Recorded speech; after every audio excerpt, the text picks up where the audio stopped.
챗 GPT 모먼트가 왔다 로봇에. 여기에 뭔가 젠슨항에 또 다른 의도가 반영이 돼 있을 것 같다는 생각이 드는 거예요. 엔비디아가 피지컬 AI로 이 판을 다시 한번 뒤집으려고 하고 있다는 생각이 드는 거예요, 저는.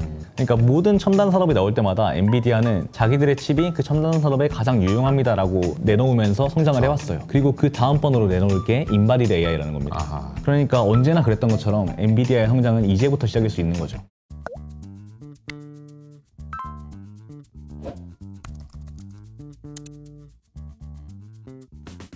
자, 연수르의 미국 주식 10번째 시간입니다. 아쉽지만 오늘 마지막이에요. 네, 다음에 맞습니다. 어떤 식으로 또 인사드릴 수 있을지 모르겠지만 10번, 10부작을 기획했는데 순식간에 지나가 버렸어요. 이제 네. 마지막 시간인데 마지막 시간입니다. 어떤 내용인가요? 듀오링고로 살짝 쉬어갔잖아요. 네. 그래서 이번에 마지막 시간이기도 하고 해서 좀 많은 거를 쏟아부어 봤습니다. 네. 그래서 제가 그 지난 시간에 AI에 대한 산업에 대해서 좀 설명을 드렸었는데 그 AI 산업이 어떻게 지금 발전을 하고 있고 올해는 어떻게 될 것인지를 보여드렸죠. 근데 이제 AI가 향후에 좀 가깝지 않은 뭐 한 3, 4년, 4, 5년 후의 미래에 어떻게 될 것인가를 오늘 좀 조사를 해봤는데 네네네. 최근에 그 로봇 관련 회사들이 되게 주식시장에서 좀 관심을 많이 받고 있잖아요. 맞아요. 그래서 이 로봇이라는 것 자체가 사실은 예전에도 좀 존재를 했었던 것들이잖아요. 근데 이런 것들이 최근에 다시 부각이 되고 있는 이유는 저는 이 AI 때문이라고 생각을 하거든요. 로봇이랑 AI랑 만났을 때 어떤 게 달라지고 그런 것들로부터 어떤 산업들이 새롭게 생겨나고 어떤 산업들이 바뀌는지에 대해서 오늘 좀 말씀을 드릴 거고요. 네. 그래서 저는 이번 제목을 이제 AI의 엔드게임이라고 지었는데, 그러니까 최종장이라는 거죠. AI 산업에. 그래서 과연 어떻게 될 네, 것인가? 과연 어떻게 될지 지금부터 설명을 드리겠습니다. 이번 그 CES 2025에서 젠슨항 CEO가 기조연설을 했는데 그러면서 여러 가지 얘기들을 해줬어요. 근데 그 중에서 저는 가장 인상 깊었던 문구를 하나 꼽으라면 이 문구인 것 같아요. 로봇의 챗 GPT 모먼트가 다가오고 있습니다. 챗 GPT라는 것 자체가 대명사가 됐네요. 그쵸. 챗 GPT 모먼트. 그렇죠. 챗 GPT 모먼트라고 하는 거는 이제 결국에는 변곡점이 오고 있다는 거거든요. 로봇이 이렇게 왜 변곡점이 오고 있냐 그거에 대해서 알아볼 텐데, 먼저 이 로봇의 글로벌 구글 트렌드를 보시면 조금씩이긴 하지만 그래도 예전에 50이었던 거에 비해서 지금 100까지 올라와서 꾸준히 조금씩 올라가고 있어요. 네. 근데 이 로봇이라는 검색어를 휴머노이드로 바꿔보면 좀 더 인상적입니다. 그러네요. 휴머노이드라고 하는 검색어는 2023년 초에 챗 GPT가 처음 출시되고 나서부터 기울기가 조금 가팔라진 이후에 최근에 기울기가 더 가팔라졌어요. 네. 이 사실 휴머노이드에 비해서 로봇이라는 개념은 아까 서두에 설명드렸던 것처럼 그렇게 생소한 개념은 아니에요. 예전부터 로봇이라는 개념은 존재를 했었거든요. 근데 기존의 로봇들이 하는 일들은 다 인간이 할 수 없는 일들이었어요. 그러니까 지뢰를 제거한다거나 그런 군사용 로봇이나 아니면 물속에서 뭔가를 건설한다거나 아니면 이 독성이 있는 도료들을 자동차에 바른다거나 이런 데서는 군사용 로봇, 수중 건설 로봇, 도장 로봇 이런 것들이 기존에 생각하는 로봇이었어요. 그러니까 이런 로봇들이 하는 일들은 인간이 할 수 없는 일들이었어요. 그러니까 인간이 할 수 없는 일들밖에 못했던 이유는 그동안 이 범용 로봇으로 사용을 하기 위해서는 현실 세계의 복잡함을 이해를 해야 됩니다. 아하. 근데 이 로봇들은 기존의 로봇들은 이 복잡함을 이해를 할 수가 없었어요. 왜냐하면 현실 세계에 존재하는 변수는 무한대에 가깝거든요. 그쵸. 근데 그 무한대에 가까운 변수들을 로봇들에게 일일이 학습시키는 거는 사실 말도 안 되는 일이었어요. 그쵸. 그래서 뭔가 이런 지뢰를 제거한다거나 물속에 뭔가를 짓는다거나 도료를 바른다거나 하는 특수한 상황에서 좀 변수가 제한되어 있는 상황에서 그런 변수들만을 입력시켜서 활동을 하게 만드는 게 기존의 로봇이었어요. 근데 이 로봇에다가 AI를 접목시키게 되면 바보 같은 일이 일어납니다. 이게 이제 한계가 있었는데 네. 그 한계가 풀리는 건가요? 그렇죠. 그런 현실 세계의 변수들을 모두 다 학습을 할 수 있게 되는 거예요, 이제 AI를 네. 활용해서. 그래서 이 로봇에다가 AI를 접목시킨 이런 AI의 새로운 패러다임을 인바디드 AI, 그러니까 체화된 AI라고 해요. 어허. 인바디드 AI라고 하는 게 뭐냐면 AI를 물리적 시스템에 통합을 해서 주변 환경과 상호작용하게 할 수 있는 기술이에요. 그러니까 말하자면 기존의 AI는 제가 말씀드렸던 그 AI 에이전트나 아니면 챗 GPT 같은 것들은 스마트폰이나 PC 화면 안에 갇혀 있었어요. 근데 그런 AI가 이제는 그 화면을 뚫고 나와서 현실 세계의 어떤 물리적 시스템, 그러니까 로봇 같은 물리적 시스템에 입혀져서 물리적 형태를 가진 채로 현실 세계에서 우리랑 같이 활동을 하는 거예요. 이게 바로 이 인바디드 AI라고 하는 거의 정의인데, 그렇군요. 젠슨항이 이번 CES에서 피지컬 AI라는 거에 대해 얘기를 했거든요. 근데 이 피지컬 AI라는 말이랑 인바디드 AI라는 말이랑 거의 비슷한 말이에요. 네네. 그러면서 젠슨항이 얘기했던 게 이 피지컬 AI는 세 가지 형태로 구현이 된다. 첫째, 에이전틱 AI. 둘째, 자율주행차. 셋째, 휴머노이드. 그리고 이 세 가지를 해결할 수 있는 기술이 있다면 그것은 세상에서 가장 큰 기술 산업이 될 거라고 얘기를 했어요. 근데 이 세 가지를 해결할 수 있는 기술이 바로 인바디드 AI거든요. 그러니까 이 인바디드 AI가 뭔지를 우리는 지금부터 미리 공부를 해놔야 되는 거예요. 그러네요. 인바디드 AI. 인바디드 AI. 그래서 이 세 가지에 대해서 하나하나 간단하게 살펴볼 텐데 먼저 이 에이전틱 AI예요. 이 그림을 보시면 이 로봇이 이 휠체어에 앉아 있는 사람 대신에 장을 봐주고 있잖아요. 그러니까 이 로봇이 일종의 비서 같은 개념인 거예요. 그러니까 유저들의 리퀘스트를 현실 생활 속에서 수행을 하는 것이 이제는 가능해집니다. 원래 AI 에이전트는 그때 말씀드렸던 것처럼 뭔가 영화를 예매한다거나 아니면 여행을 예약한다거나 쇼핑을 해준다거나 이런 식으로 이 온라인 상에서 일어나는 일들만 대신을 해줄 수 있었어요. 근데 이것들이 모니터를 뚫고 나오게 되면 현실 속에서 실생활에서 나오는 그런 일들을 좀 더 대체를 해줄 수 있게 됩니다. 예를 들어서 AI 에이전트한테 이제 이런 것들을 요구할 수 있는 거예요. 거실 테이블 위에 놓여진 사과를 안방에 가져다줘. 안방 책상 위에 가져다줘. 근데 이제 거실 책상 위에 이 사과가 놓여 있는데 이거를 에이전트가 로봇이 와가지고 집어가지고 안방까지 가서 책상에 놓을 수 있는 거예요. AI 에이전트가 현실 에이전트 그 자체가 될 수 있는데 이 기존에 이거를 못했던 이유가 뭐냐면 기존 로봇들은 이 거실 테이블 위에 올려지는 사과를 안방 책상 위로 가져갈 때 있어서 수많은 변수들이 있거든요, 사실. 네. 그러니까 예를 들어 사과가 어떤 모양으로 놓여져 있는지도 있을 거고 아니면 거실에서 안방까지 갈 때 어떤 장애물이 있고 어떤 사람이 지나가는지가 있을 거고 그리고 안방 책상 모양이 어떤지도 있을 거예요. 그러니까 이런 수많은 변수들에 대해서 입력을 시킬 수가 없었는데 이제는 AI를 통해서 그런 변수들을 학습을 시켜 놓으니까 이 AI 에이전트가 이런 변수들에도 불구하고 이 리퀘스트를 수행을 할 수가 있게 되는 거예요. 그러니까 AI 에이전트가 현실 에이전트, 현실 비서가 될 수 있다라는 거고 두 번째는 자율주행인데 자율주행은 사실 이미 그 자체가 곧 인바디드 AI입니다. 그렇네요. 예, 그러니까 이 자율주행이 학습한 데이터는 차량 주행 데이터고 이 학습을 도로에서 발생할 수 있는 수많은 변수들을 학습을 하게 됩니다. 이렇게 결과값으로 내놓는 게 자동차라는 물리적인 형태를 가진 시스템을 운영을 하는 거예요. 그러니까 이 말은 주행을 한다는 겁니다, 결국에는. 네. 그래서 이 테슬라가 하고 있는 방식을 보면 테슬라 차량에 달려있는 수많은 뭐 카메라, 라이다, 레이더, 센서 이런 것들을 이용해서 데이터를 수집을 합니다. 그래서 그 데이터를 도조라고 하는 테슬라의 자체 슈퍼컴퓨터로 보내요. 그래서 여기서 학습을 계속 시켜요. 네. 이 학습시킨 거를 FSD 시스템을 구현시켜서 그거를 차량에 탑재를 하면 차량이 이제 자율주행이라는 행동을 수행할 수 있게 되는 거예요. 이 자체가 인바디드 AI의 구현 자체라는 겁니다. 그러네요. 네. 세 번째가 이제 휴머노이드인데 휴머노이드는 인간의 움직임과 행동 패턴을 AI로 학습을 해서 인간이 할 수 있는 모든 작업들을 수행을 한다는 거예요. 여기서 할 수 있는이라는 말이 중요합니다. 아까 로봇이 한계를 가졌던 이유는 인간이 할 수 없는 일밖에 못했기 때문이에요. 할 수 없는 일을 한다는 건 좋은 일이긴 한데 할 수 있는 일까지 하는 것도 더 좋은 일이긴 하죠. 그렇죠. 그러면 시장이 훨씬 커질 수 있잖아요. 사실. 그러네요. 그래서 이 휴머노이드는 인간이 할 수 있는 일을 할 수 있는데 그래서 이번에 엔비디아가 내놓은 이 이삭 그루트라고 하는 플랫폼이 있어요. 이 플랫폼이 말하자면 그냥 중소개발업체들이 로봇을 만들 수 있는 플랫폼입니다. 와. 이 플랫폼 안에다가 엔비디아가 엄청나게 많은 양의 데이터를 쌓아놨어요. 그래서 중소업체들한테 이걸 열어주고 너네 여기 와서 로봇 만들어 이렇게 한 거예요. 그러니까 로봇을 만들 때 수많은 변수들이 있을 텐데 아까 뭐 그 사과를 안방에 갖다 놓을 때 있는 변수들 같은 수많은 변수들이 있을 텐데 그런 변수들을 AI를 이용해서 더 빨리 그리고 더 많이 학습할 수 있게 만들어준 플랫폼이에요.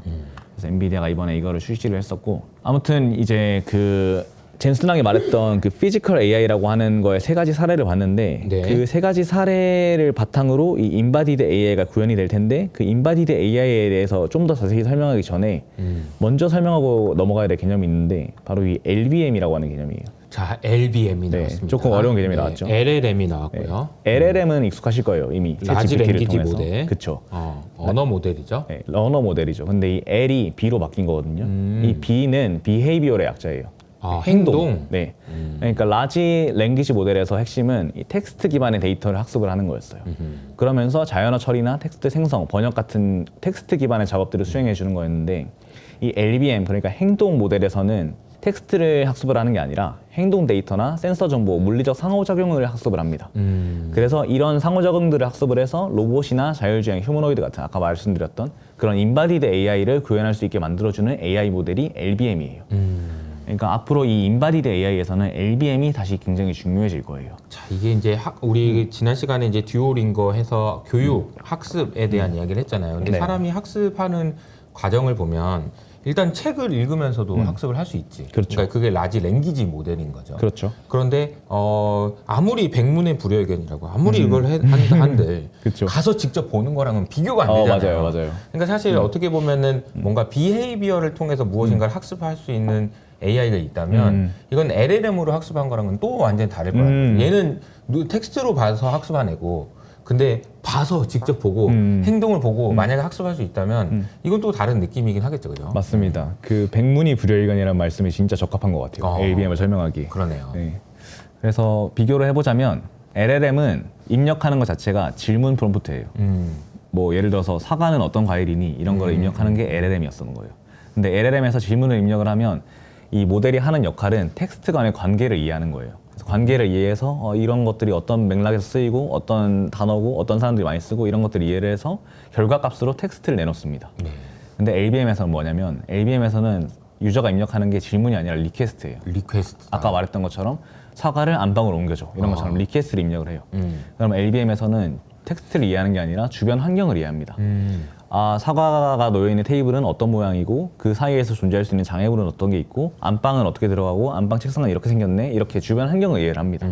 그러면서 내놓는 결과값은 액션이에요. 그러니까 사과를 안방으로 갖다 놓는 것 그러니까 그런 액션을 내놓는 건데 그 대표적인 예시를 들어드릴 수 있는 게 이제 그 제가 마블 영화를 되게 좋아하는데 네. 이게 아마 이거는 그 관객수가 높아서 많은 분들이 보셨을 텐데 어벤져스 인피니티 워라고 하는 영화에서 이 닥터 스트레인지라고 하는 인물인데 네. 이 인물이 그 머릿속에서 수많은 미래들을 시뮬레이션 할 수 있어요. 그런 능력이 있는데 이 인물이 수많은 미래들을 시뮬레이션 한 다음에 마지막에 이제 마지막 최종전 전인데 마지막에 이 타임스톤이라고 하는 이 인물의 가장 강력한 무기를 최종 빌런인 타노스한테 넘겨주게 됩니다.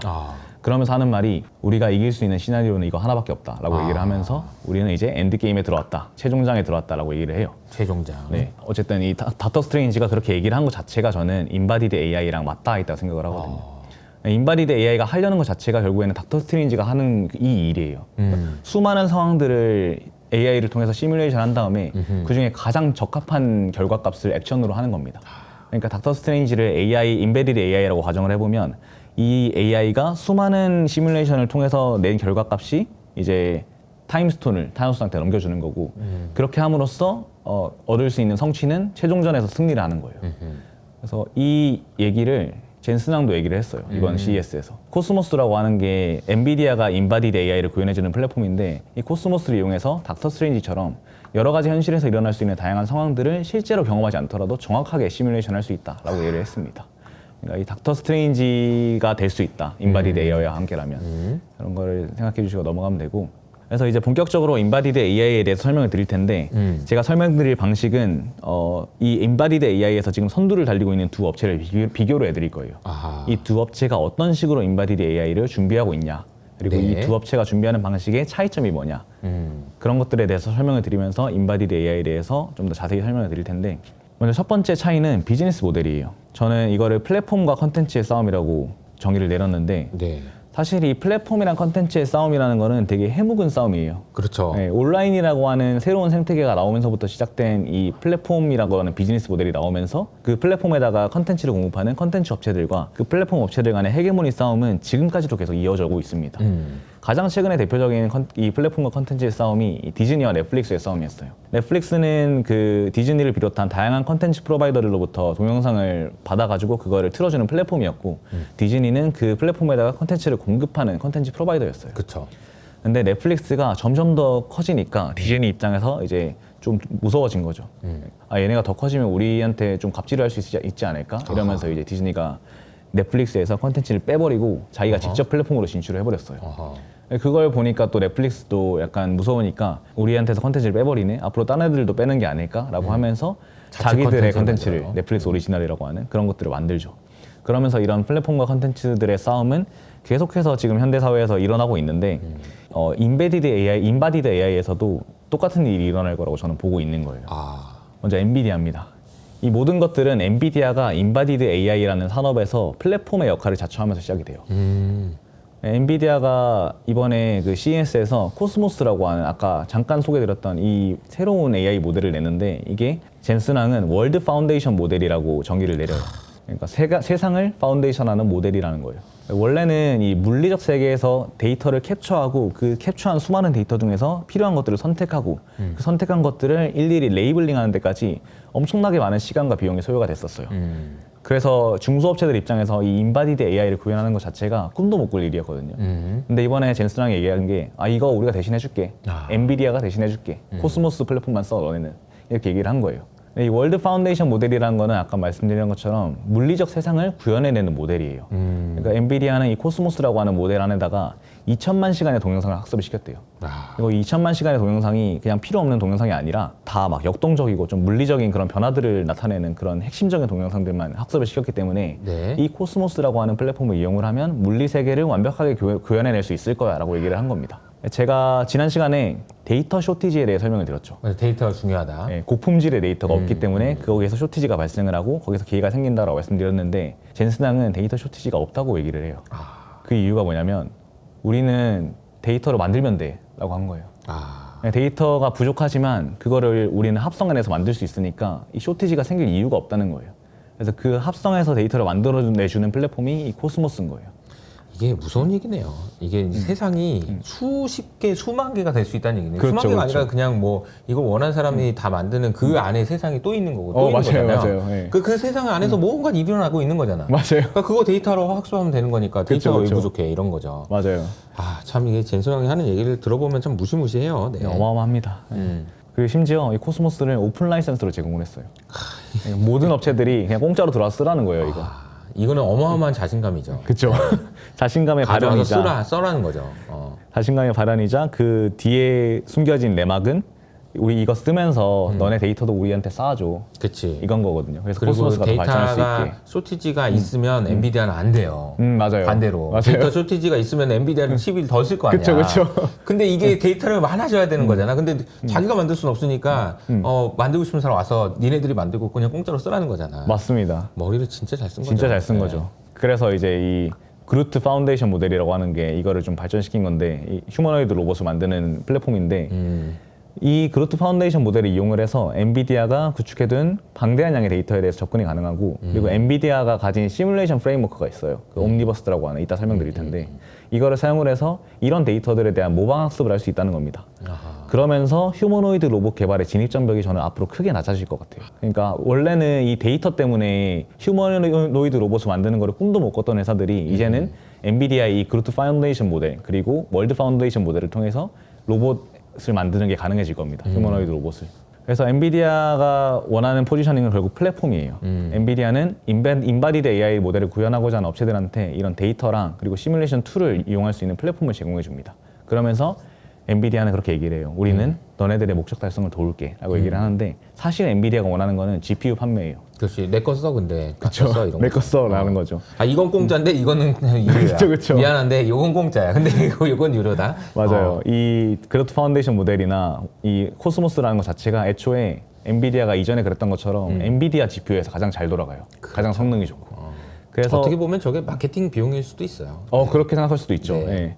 그래서 결국에는 이 엔비디아의 플랫폼을 이용하기 위해서는 이런 엔비디아의 GPU를 써야 되기 때문에 기존의 빅테크 업체들이 LLM을 개발하기 위해서 엔비디아 GPU에 종속됐던 것처럼 이번에도 엔비디아는 인바디드 AI를 개발할 때 엔비디아 GPU에 모든 업체들을 종속시키려는 거예요. 그러면서 엔비디아는 이 종속된 이 과정들을 통해서 만들어내는 독점력을 통해서 수익성과 성장성을 동시에 잡아내 왔거든요. 이번에도 그거 하겠다는 거거든요. 네. 그래서 이번에도 엔비디아가 그런 것들을 하기 위해서 우리는 인바디드 AI에서 플랫폼의 역할을 자처를 하겠다라고 얘기를 한 거예요. 네. 이번엔 테슬라를 한번 보겠습니다.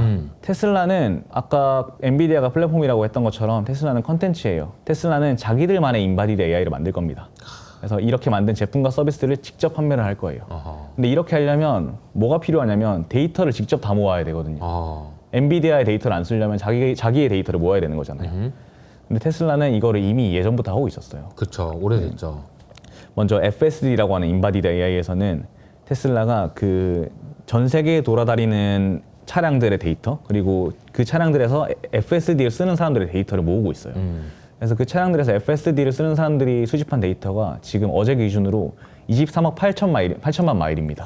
엄청난 양의 데이터를 지금 모으고 있는 거예요. 네. 그리고 이 FSD를 쓰지 않고 그냥 일반적으로 돌아다니는 차량들이 모으는 데이터가 연간 500억 마일이에요. 지금도 1분에 10만 마일씩 쌓이고 있는 거예요. 엔비디아 그 테슬라의 데이터가. 이런 엄청난 데이터를 FSD에서 쌓고 있고, 테슬라가 개발하고자 하는 그 휴머노이드인 옵티머스에서도 비슷한 일이 일어나는데, 테슬라가 지금 사람을 계속 고용을 하고 있는데 시간당 $48를 줘요. 이 사람들이 고용돼서 뭘 하냐면 VR을 끼고 모션 캡처 수트를 입은 다음에 수많은 인간들이 할 수 있는 물리적인 행동들을 합니다. 이렇게 팔을 휘두른다거나 네. 아니면 차를 마신다거나 이런 수많은 행동들을 하는데 그 행동들을 다 데이터로 수집을 하는 거예요. 캡처를 해서. 그래서 이런 데이터들을 하나하나 다 일일이 수집을 하고 있는데, 전문가들은 옵티머스가 일반화된 작업을 하기 위해서는 이런 데이터들이 수백만 시간의 데이터가 필요할 거고 이걸 위한 비용이 $500밀리언에 달할 거다. 그러니까 한 하루는 거의 한 7, 8천억에 달할 거다라고 얘기를 하는 건데, 이 비용을 지금 테슬라가 기꺼이 지불을 하면서 데이터를 모으고 있는 거예요. 왜냐하면 자기들만의 인바디드 AI를 만들기 위해서. 그래서 테슬라가 하려고 하는 거는 컨텐츠예요. 자율주행이랑 휴머노이드라고 하는 두 개의 핵심 컨텐츠를 타겟을 합니다, 테슬라는. 그래서 직접 모든 데이터를 다 모아요. 그리고 그거를 훈련을 시킵니다. 그래서 테슬라만의 인바디드 AI를 만드는 게 테슬라의 목적이에요. 그를 통해서 테슬라가 돈을 버는 방식은 하드웨어 판매 먼저, 자율주행차를 팔 거고 옵티머스라는 그 로봇을 팔 거예요. 그리고 소프트웨어도 FSD나 로보택시 서비스를 판매를 할 겁니다. 그래서 이거를 통해서 직접 돈을 버는 거예요. 근데 테슬라는 여기서 한 단계 더 발전을 할 수가 있어요. 아까 그 디즈니가 결국에는 OTT 사업으로 진출을 했잖아요. 디즈니 플랫폼 사업으로 진출을 한 건데, 그러면서 외부의 컨텐츠를 받아올 수 있게 됐단 말이죠. 테슬라도 컨텐츠에서 시작했지만 플랫폼으로도 확장이 될 거예요. 왜냐하면 테슬라는 데이터가 있으니까. 이런 시도들이 나오고 있는 게 이미 이전에 그 모건 스탠리에서 테슬라가 지금 이 데이터들을 모아서 학습을 시키는 도조 슈퍼컴퓨터를 외부에다가 제공을 해줄 수 있다고 얘기를 하면서 이 가치 하나만으로 테슬라의 시가총액이 500밀리언 뛸 거다라고 얘기를 한 적이 있어요. 500빌리언 뛸 거다. 그리고 이거 외에도 일론 머스크가 X에서 사람들이 너네 혹시 FSD 외부 OEM으로 팔 생각 없니? 이렇게 물어보는 거에 대해서 라이선스 할 수도 있다. 그리고 그런 딜들에 대해서 우리 열려있다라고 얘기를 했어요. 그러니까 앞으로 향후에 테슬라가 이렇게 모았던 그런 FSD 데이터나 아니면 옵티머스의 휴머노이드 데이터 같은 것들을 외부로 열어줄 수 있는 거예요. 그래서 엔비디아가 구축했던 그런 모델들을 테슬라도 구축을 할 수 있게 되는 날이 올 수도 있는 겁니다. 그 가치가 테슬라 시가총액에 가져다주는 것들이 어마어마할 거예요, 아마. 그렇죠. 이게 지금 FSD를 학습을 한 그거를 어떻게 학습했고 어떻게 동작하는지는 알려줄 수 없지. 그렇죠. 하지만 동작하는 건 알려줄 수 있어. 그렇죠, 대신에 그렇죠. 돈만 내. 이런 대신 거죠. 이제 고기를 잡아줄 수는 있는 그렇죠. 거죠. 네. 그러니까 뭐 포드 니네들 어차피 못 만들잖아. 우리 거 갖다 써. 이렇게 되는 거죠. 그러니까 그렇게 될 수 있는 이야기가 결국은 이제 그 컨텐츠가 있어야 플랫폼이 되는 거냐. 그렇죠. 플랫폼이 있어야 컨텐츠를 얻을 수 있는 거냐. 이 그렇죠. 싸움인 거고. 맞아요. 이게 이제 또 누가 이길 거냐는 정말 흥미진진한 게임이 되겠네요. 그렇죠. 나중에 뭐 엔비디아도 플랫폼만 하다가 직접 로봇을 만들 수도 있고요. 그렇죠. 뭐 역으로 진출하는 게 얼마든지 가능하기 때문에. 그러니까 원래 플랫폼이었던 그 넷플릭스가 그렇게 강력할 수 있었던 이유도 거기서 이제 현금 흐름이 나왔기 때문이잖아요. 맞아요. 그걸 이용해서 돈이 되니까 이제 컨텐츠에 과감한 투자도 할 수 있는 거고. 그렇죠. 근데 그런 관점에서 보면 엔비디아는 지금 어마어마한 현금 확보 능력이 있으니까 이 돈을 또 아까 말했던 거를 공짜로 퍼주면서 사람들한테, 그러니까 오픈 이노베이션을 또 이제 여기서는 또 하고 있는 그쵸, 거고. 그쵸. 네, 테슬라에서는 진짜 여기 안에서 진짜 무엇인가를 만들어내서 진행되고 있는 건데, 이 게임은 진짜 엔드 게임이네. 그쵸. 엄청난 게임이네요. 네. 누가 이길 수 있을지 누가 짐작할 이길지. 수 없는. 네. 네. 이게 첫 번째 차이점이고, 인베디드 AI에서 가지는. 두 번째 방식은 이 LBM이라고 아까 설명을 드렸죠. 네. LBM을 구축하는 방식이 두 회사가 다릅니다. 제가 데이터 쇼티지의 시대라고 하는 그 영상에서도 설명드렸던 것처럼 모든 AI 모델을 개발하기 위해서는 고품질의 데이터에 대한 최대한 많은 학습이 필수적입니다. 근데 이번에 그 엔비디아 CEO인 젠슨 헝이 CES에서 얘기를 한 게 로봇의 시대는 곧 도래할 거다. 근데 이제 중요한 거는 이런 로봇을 어떻게 학습시키는지가 될 것이다 라고 얘기를 했어요. 그러니까 이 어떻게 학습시킬 건지에 대해서 엔비디아와 테슬라가 가지는 접근법이 다릅니다. 먼저 엔비디아부터 알아보겠습니다. 그거를 설명하기 전에 먼저 엔비디아가 이번에 CES에서 여러 가지를 가져왔어요, 정말. 그 중에서 이제 얘네 메인 비즈니스인 이 그 게이밍 칩에 대해서 좀 설명을 하는 시간이 있었는데, 얘네가 이번에 가져온 신제품이 RTS 50이랑 DLSS4라는 제품이었는데, 이 DLSS4라는 제품의 성능을 보시면 이거 뭐 다 이해하실 필요가 없고 그냥 그래프만 보시면 돼요. 이게 DLSS가 없었을 때가 회색깔이고 이 3 버전, 그러니까 직전 버전일 때가 진한 초록색이고 네. 4 이번에 나온 버전이 연한 연두색입니다. 아하. 네, 이전 버전 대비 압도적으로 성능이 좋아졌다는 걸 알 수 있어요. 그러네요. 모든 부분에서. 네, 근데 이거를 어떻게 가능하게 했냐? 바로 이 멀티 프레임 생성 기술을 통해서 가능하게 했는데 이게 뭐냐면 기존의 그 게임 화면을 구현하는 방법 자체가 이 프레임들을 계속 연달아서 잇는 방식이거든요. 이런 식으로. 근데 이 프레임들을 잇는 과정에서 이 프레임의 개수가 늘어날수록 훨씬 더 자연스러운 화면이 구현이 되잖아요. 근데 이 프레임 개수를 늘리는 것 자체를 이전에는 이거를 일일이 생성을 해야 됐다면 이제는 AI를 활용해서 이 프레임과 프레임 사이에 AI를 활용해서 만든 합성 프레임을 3-4개 정도 넣겠다는 거예요. 그래서 이 프레임의 개수를 확장을 시킴으로써 성능을 극도로 개선을 시키는 거거든요. 이런 식으로 기존의 엔비디아의 정체성 자체가 이 게이밍으로부터 왔기 때문에 엔비디아는 이렇게 가상현실을 구축하는데 굉장히 좀 뛰어난 능력을 가지고 있습니다. 그래서 이 능력을 가지고 엔비디아가 만들었던 플랫폼이 아까 잠깐 말씀드렸던 옴니버스라고 하는 플랫폼이에요. 네. 이 옴니버스가 뭐냐면 여기 보이는 것처럼 물리세계의 법칙을 접목시킨 가상현실을 구현을 한 거예요, 엔비디아가. 그러니까 말하자면 여기가 그 메타버스인 거예요. 네. 이 메타버스 안에서 사람들이 예를 들어서 이 옴니버스를 쓰는 대표적인 업체가 BMW인데 BMW가 이 옴니버스 안에서 공장을 하나, 똑같은 공장을 만들어 놓고 이 공장에서 기계가 어떤 식으로 배치가 되고 어떤 식으로 작동을 할 때 최적의 결과가 나오는지를 미리 시뮬레이션 해볼 수 있는 거예요. 그래서 이런 플랫폼을 엔비디아가 이미 제공을 하고 있는데 이번에 CES에서 얘기했던 거는 이 옴니버스랑 코스모스랑 합치면 엄청난 일이 일어난다고 얘기를 했어요.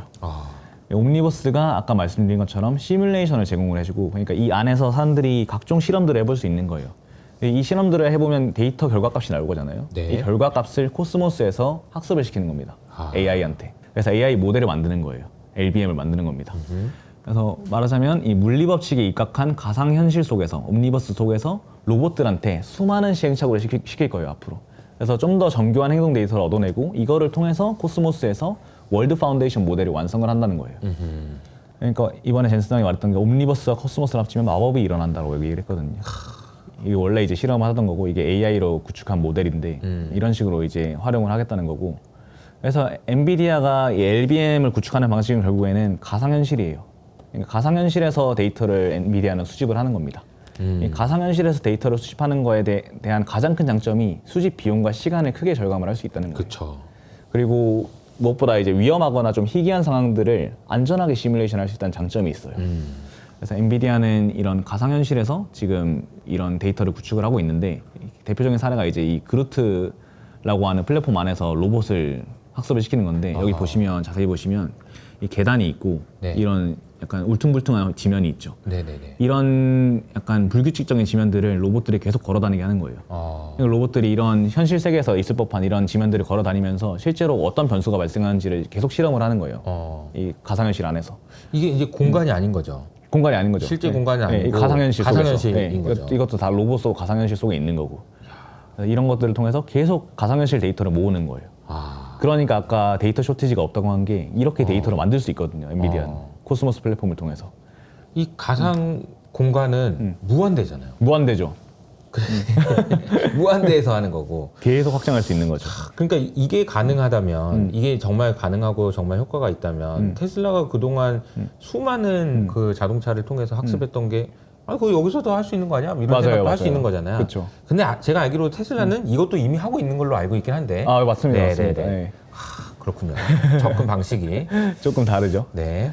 테슬라는 이제 반대로 아까 엔비디아가 버추얼 월드, 그러니까 가상현실에 집중을 했다면 테슬라는 리얼 월드에 집중을 합니다. 현실 세계의 데이터를 수집하는 거예요. 그러니까 테슬라가 수집하는 방식은 아까 보여드렸던 것처럼 FSD에서 여기 있는 이런 카메라나 뭐 센서나 아니면 이런 계기판 같은 정보를 직접 다 수집을 해요.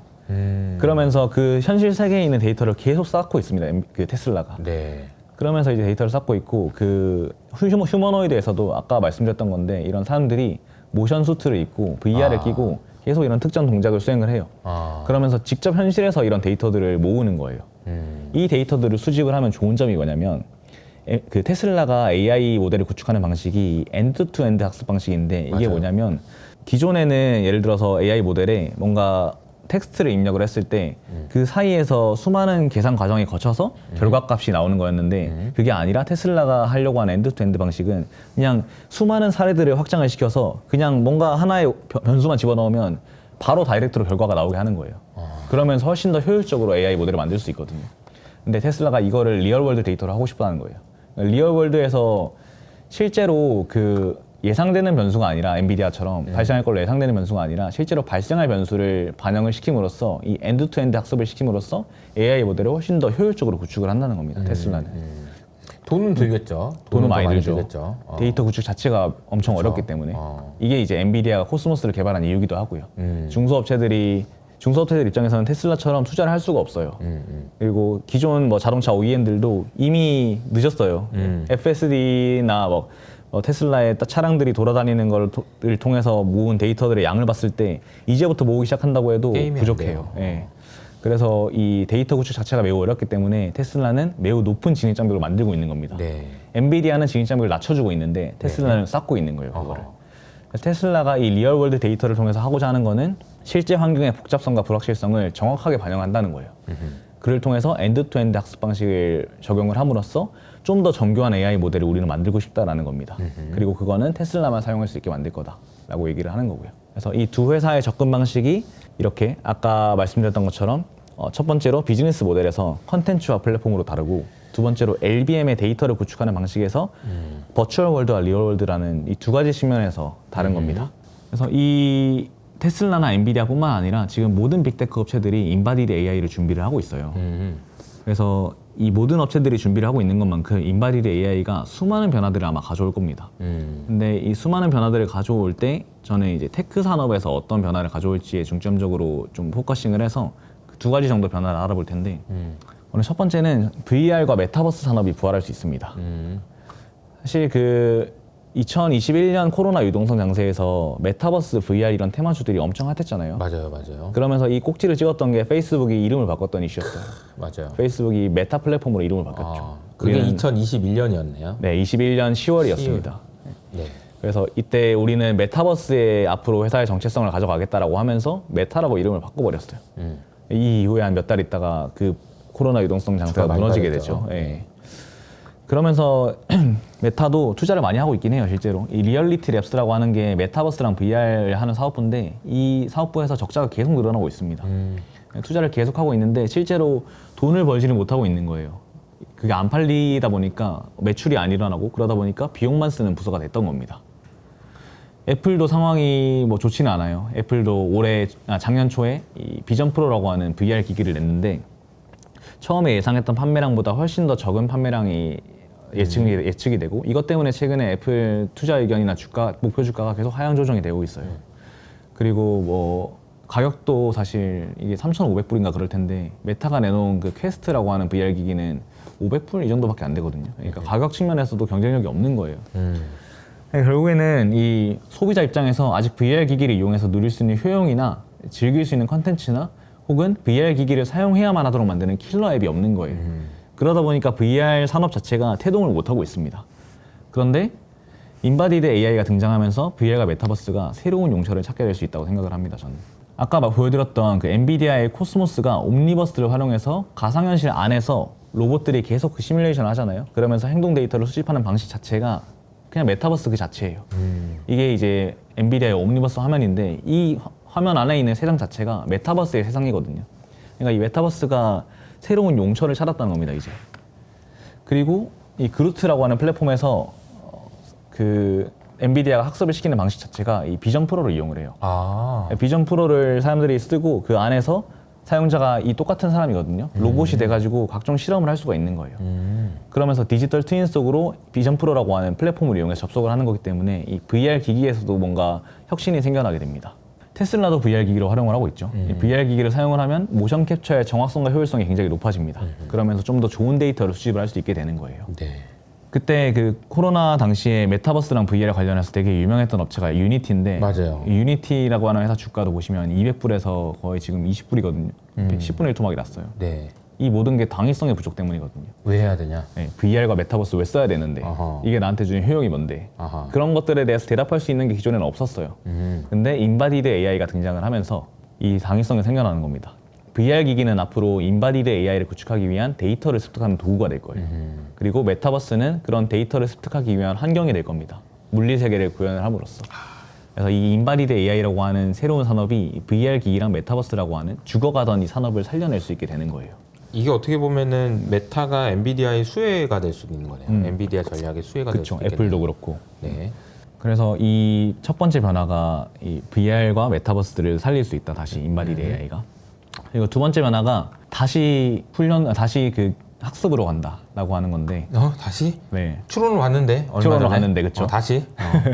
제가 가장 이 발표의 서두에 말씀을 드렸던 게 챗 GPT 모먼트가 왔다 로봇에 이 말이잖아요. 저는 아까 대표님도 살짝 지적을 해주셨지만 이 챗 GPT라고 하는 개념이 쓰였잖아요. 거의 처음으로. 기존에 이런 그 변곡점을 시사할 때 쓰는 표현은 아이폰 모먼트였거든요, 사실. 아이폰 모먼트라는 말이 굉장히 많이 쓰였어요. 변곡점이라고 하는 걸 시사를 할 때. 근데 이 챗 GPT라고 하는 모먼트라고 하는 이 단어를 쓴 이유 자체가 뭘까를 저는 좀 고민을 해봤는데 네. 여기에 뭔가 젠스낭의 또 다른 의도가 반영이 돼 있을 것 같다는 생각이 드는 거예요. 먼저 이제 챗 GPT가 등장을 했을 때를 보면 모든 빅테크 업체들이 이 챗 GPT로 대표되는 LLM이라고 하는 모델을 구축하기 위해서 캐펙스를 썼어요. 그러면서 엔비디아의 GPU 수요가 폭발을 했습니다. 그러네요. 왜냐하면 엔비디아 GPU가 이런 LLM을 학습시키기에 가장 적합한 칩이었거든요. 그런데 이제 제가 지난 시간에 말씀드렸던 것처럼 챗 GPT로 비롯된 AI의 1기가 끝나고 에이전틱 AI로 비롯되는 AI의 2기가 오면서 추론이 각광을 받기 시작했고 그러면서 엔비디아도 결국에는 이 추론 시장에서 좀 파이를 얻기 위해서 에이직 시장에 진출을 했어요. 올해 초에. 근데 엔비디아가 피지컬 AI로 이 판을 다시 한번 뒤집으려고 하고 있다는 생각이 드는 거예요. 저는. 아까 보여드렸던 이 라지 비헤이비얼 모델에서는 기존의 그 LLM에서 텍스트가 중요했던 것과 달리 멀티모달 데이터가 중요합니다. 근데 이 텍스트 데이터에 비해서 뭔가 사람의 행동이나 상호작용 같은 거를 측정을 하는 그런 멀티모달 데이터는 학습량이 훨씬 더 많이 늘어나게 돼요. 당연히. 그쵸. 텍스트보다 우리가 그냥 파일 저장할 때도 워드 파일 저장하는 것보다 동영상 파일 저장하는 게 용량이 훨씬 더 크잖아요. 맞아요. 그러니까 학습량이 훨씬 더 늘어나게 되고 그리고 가장 중요한 거는 이 인바디드 AI들은 다 실시간으로 행동이 예측되고 반응이 돼야 됩니다. 자율주행 하다가 갑자기 그 텀이 생기면 안 되잖아요. 그럼 사고가 나버리니까. 맞아요. 그래서 더 높은 연산량을 요구를 하는 겁니다. 네. 그러다 보니까 다시 학습이 중요해지는 거예요. 에이전틱 AI에서 추론이 중요했다면 인바디드 AI에서는 다시 학습이 중요해지고 이 변화 과정을 젠스낭이 챗 GPT 모먼트라고 하지 않았나라고 생각이 드는 거죠, 저는. 야, 이게 또 의미가 있네요. 네. 다시 또 학습으로 가야 된다. 그쵸. 학습할 거 진짜 많아졌다. 야, 뭐 문제집 없다. 뭐 그런 소리 하지 말고. 그렇죠. 학습할 거 진짜 많다. 야. 그쵸. 백문이 불여의견이라고 그 책보다 하지 말고 세상으로 돌아다녀가지고 야, 우리가 이제 만든 공간 있으니 여기서 학습해가지고 해. 막 이런 거잖아요. 그러니까요. 그 GPT 빨리 쓰고. 알겠습니다. 그래서 이 말을 하지 않았나. 물론 젠스낭의 의도는 알 수 없지만. 네. 충분히 그럴 수 있을 것 같습니다. 네. 그래서 엔비디아의 과거 행적을 보면 처음에 게임으로 시작했죠. 네. 그 다음에 코인으로 가고 데이터 센터로 가고 자율주행으로 가고 생성형 AI까지 갔습니다. 그러니까 모든 첨단 산업이 나올 때마다 엔비디아는 자기들의 칩이 그 첨단 산업에 가장 유용합니다라고 내놓으면서 성장을 해왔어요. 맞아요. 그리고 그 다음 번으로 내놓을 게 인바디드 AI라는 겁니다. 아하. 코스모스를 아까 오픈소스로 열어줬잖아요. 그쵸. 그 이유 자체가 결국에는 이 엔비디아 GPU에 모든 업체들을 종속시키기 위해서거든요. 그래서 이제 엔비디아가 하려고 하는 거는 이 코스모스라고 하는 플랫폼을 이용해서 중소 로봇 개발 업체들이 다 이 플랫폼 안에 들어와서 로봇을 개발할 수 있게 만들어 줌으로써 그런 모든 업체들한테 그 로봇 개발의 진입장벽을 낮춰주고 엔비디아 GPU를 쓸 수 있는 TAM을 넓히는 거예요, 반대로. 그러면서 이전에 이런 수많은 산업들에서 엔비디아가 그랬던 것처럼 이 피지컬 AI, 그러니까 인바디드 AI에서도 엔비디아가 한 번 더 성장을 하겠다는 겁니다. 그러니까 언제나 그랬던 것처럼 엔비디아의 성장은 이제부터 시작일 수 있는 거죠. 그래서 오늘 이제 계속 인바디드 AI에 대해 설명을 드렸는데 결국 제가 이 인바디드 AI가 AI의 엔드게임이라고 생각하는 이유는 우리가 한 몇 년 전에 사물 인터넷이라고 하는 용어가 굉장히 IoT? 유행을 했죠. 네, 인터넷 오브 띵스라고. 그래서 이 사물 인터넷의 대표적인 게 이 스마트홈이나 뭐 웨어러블 디바이스, 커넥티드 카 이런 것들인데 이런 것들이 사실 이제는 몇 년이 지났을 뿐인데 우리 일상 속에서 없어진다는 걸 상상할 수가 좀 없는 지경이 돼버렸어요. 근데 저는 이게 똑같은 일이 AI에서도 일어날 것 같아요. 그러니까 이 인바디드 AI라고 하는 거는 아까 인터넷 오브 띵스였잖아요. AI 오브 띵스를 만드는 거거든요, 결국에는. 모든 것들에 AI를 적용을 시키겠다는 거예요, 물리적으로. 그래서 이 AI 오브 띵즈는 결국에는 인류의 생산성을 다시 한번 올려주는 계기가 될 겁니다. 그 이유는 인간이 할 수 있는 일을 대부분 대체할 수 있기 때문에. 인간이 할 수 없는 일을 대체하는 거는 인간의 생산성을 조금 올려주긴 하지만 압도적인 생산성 향상은 없어요. 그쵸. 근데 인간이 할 수 있는 일을 대체를 해줘야지 결국에는 인간이 그 시간 동안 다른 걸 할 수 있기 때문에 생산성이 올라가는 거거든요. 맞아요. 이게 핵심입니다. 인간이 할 수 있는 일을 대체를 해준다는 게. 그래서 뭐 가장 간단한 협동 로봇이나 스마트 팩토리부터 시작해서 앞으로 뭐 고객 응대 로봇, 뭐 수술 로봇, 학습 보조 로봇 이런 걸로 발전을 하고 이걸 넘어서 드론이나 우주 탐사 로봇까지 등장을 할 겁니다. 그러면서 인간이 원래는 했어야 했던 그런 일들을 대체를 함으로써 인류의 생산성이 다시 한번 올라갈 거고 그러면서 인류의 역사가 다시 한번 발전을 하는 계기가 될 거예요. 그래서 이번에 CES에서 근데 나왔던 휴머노이드 로봇들을 보면 아직 갈 길은 좀 멀긴 합니다. 제가 그나마 CES에서 나왔던 로봇 중에 휴머노이드 중에 좀 의미 있었다고 생각이 드는 게 이 아리아라고 하는 리얼보틱스에서 나온 로봇인데 네. 이 로봇은 인간이랑 좀 비슷하게 만들었죠. 그리고 인간이랑 대화를 하면서 좀 표정도 많이 짓고 그리고 대화를 되게 자연스럽게 이어나갑니다. 근데 움직일 수가 없어요. 아하. 그러니까 생산성 향상을 시켜줄 수가 없는 거예요. 그러네요. 그러니까 감정 교감용 로봇이지 움직일 수가 없고 무엇보다 이 로봇 가격이 2억 원이 넘습니다. 아하. 그러니까 소비자 입장에서 아까 말씀드렸던 뭔가, 당위성이 그렇죠. 없는 거예요. 그러네요. 이 지갑을 열 수 있는 그런 당위성이 부족한 겁니다. 그래서 아직까지는 이 휴머노이드 로봇 개발 과정이 좀 그렇게 가까운 미래까지는 아닌 것 같아요. 그럼에도 불구하고 이번에 그 CES에서 젠슨왕이 이렇게 로봇들을 많이 보여줬던 것처럼 수많은 업체들이 지금 이 순간에도 휴머노이드 로봇을 개발하기 위해서 고군분투를 하고 있어요. 그러면서 이제 가장 중요한 거는 우리가 원래는 먼 미래의 일이라고 치부를 했던 아까 보여드린 그런 로봇이나 자율주행, 휴머노이드 같은 그런 미래 산업들이 젠슨왕이 말하는 것처럼 이제는 정말로 코앞까지 와 있다는 겁니다. 근데 이걸 가능해주게 하는 게 이제 인바디드 AI라는 거고 인바디드 AI는 제가 그 에이전틱 AI 설명할 때도 에이전틱 AI로 빅테크들이 돈을 벌 수 있는 이유는 에이전틱 AI가 인간의 생산성을 높여주기 때문에 지갑을 열 이유가 생긴다라고 말씀드렸잖아요. 마찬가지입니다. 인바디드 AI도 인간의 생산성 향상을 가져올 거고 이거를 구현해낸 기업들이 실제로 돈을 벌 수 있도록 만들어줄 거예요. 예전에 메타버스나 VR 산업이 실패로 끝났던 이유는 결국에는 인간의 생산성 향상을 가져오지 못했고 그렇기 때문에 돈을 못 벌었기 때문에 실패했던 거거든요. 그쵸. 근데 인바디드 AI를 구현해내는 기업들은 젠슨왕이 말했던 것처럼 가장 큰 테크 산업을 만들어낼 거고 거기서부터 엄청난 돈을 벌어올 거예요. 그러면서 아예 이전과는 다른 그런 AI 산업을 만들어낼 거고 그렇기 때문에 저는 그 AI 산업의 최종장이라고 하는 것이 엔드게임이라고 하는 것이 이 인바디드 AI에서부터 시작되지 않을까라고 생각이 됩니다. 알겠습니다. 와, 우리 마지막 시간에는 그 대서사시가 쓰여진 것 같아요. 연수르의 미국 주식 이게 10번째 시간인데요. 10번째 시간에서 나 던져준 메시지는 굉장히 묵직한 메시지가 아닌가 싶습니다. 그러니까 AI가 앞으로 어떤 식으로 흘러갈 건지 그리고 이 영상은 그래서 제 생각에는 한 2, 3년 후에 진짜 많이 화제가 되지 않을까 이런 생각이 들 정도로 준비를 많이 해주셔서 감사드리고 자 이렇게 해서 연수르의 미국 주식 10번째 이게 영상까지 마무리가 됐습니다. 저희는 또 다른 모습으로 또 인사를 드리겠고요. 사실 어떻게 보면 첫 번째 그 종목부터 시작해서 10번째 올 때까지 많은 종목들을 이야기해 주시고 아이디어를 얘기해 주셨는데 정말 그 연수르는 미국 주식은 연수르구나 이런 생각을 많이 하게 된 것 같고요. 끝으로 이제 마지막 소감 한 말씀 들어볼까요? 여기 저희 이호석 아카데미에서 이제 10번째 출연이신데요. 아, 소감이요? 네. 사실 처음에 이런 것들에 제가 출연을 해본 적이 없어가지고 좀 많이 떨리기도 하고 긴장되기도 했었는데 대표님이 너무 잘 풀어주시고 긴장을 풀어주셔가지고 좀 편하게 했던 것 같고 무엇보다 저는 이거를 하면서 좋았던 이유가 뭐냐면 기존에는 제가 이런 아이디어나 뭐 종목 그런 분석이나 이런 걸 해도 뭔가 사람들한테 이거를 너무 좋으니까 알리고 싶은데 그런 창구가 좀 없었거든요.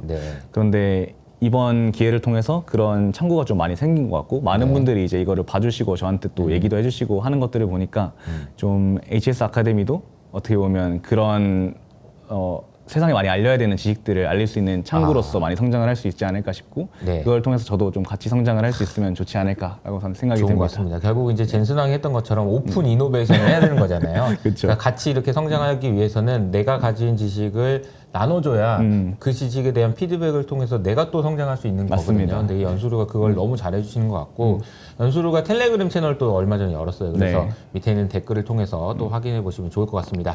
그러면 저희는 다음에 또 인사드리도록 하겠습니다. 감사합니다. 감사합니다.